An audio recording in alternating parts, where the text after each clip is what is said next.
আমাদের প্রত্যেকেরই কিছু না কিছু অবস্থানগত পরিবর্তন অতীতে গত এই আলোচনার মধ্যে আপনারা দেখিয়েছেন, সেটা আপনারা অব্যাহত রাখবেন আশা করি।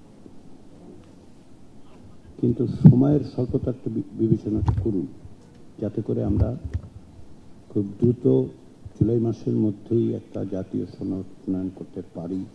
মৌলিক বিষয়গুলোকে যেন এই জাতীয় সনদে সকলের বা অধিকাংশের বা যতদূর সম্ভব সকলের মতামতের মধ্যে দিয়ে আমরা এটাকে আসতে পারি।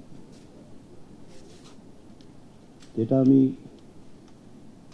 একাধিকবার বলেছি, আসলে কমিশন কোনো আলাদা এন্টিটি নয়, এটা কোনো আলাদা সত্তা না। কমিশন আপনাদের আমাদের সকলের অংশীদার। ফলে যদি আমরা কোথাও কোথাও ব্যর্থ হই, সে ব্যর্থতা আমাদের সকলের, কমিশনের একার নয়।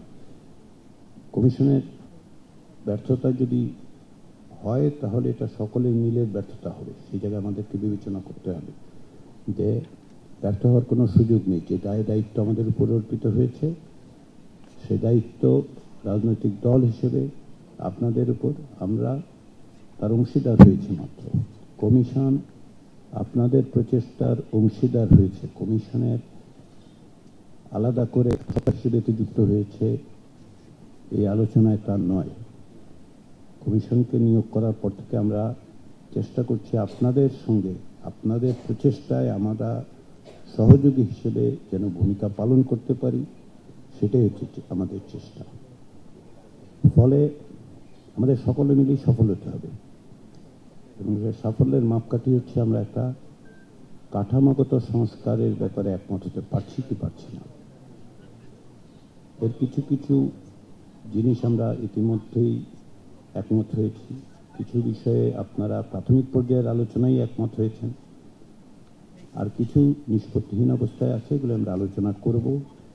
আগামী কয়েকদিনের মধ্যে আলোচনায় আমাদেরকে এই সমস্ত বিষয়ে সিদ্ধান্ত নিতে হবে এবং সেই সিদ্ধান্ত গ্রহণের ক্ষেত্রে আমরা যেন আমাদের প্রত্যেকের দায় এবং দায়িত্ব অনুভব করি এবং আমরা যেন স্মরণ করি যেন আমরা কিভাবে এইখানে এসে উপস্থিত হতে পেরেছি,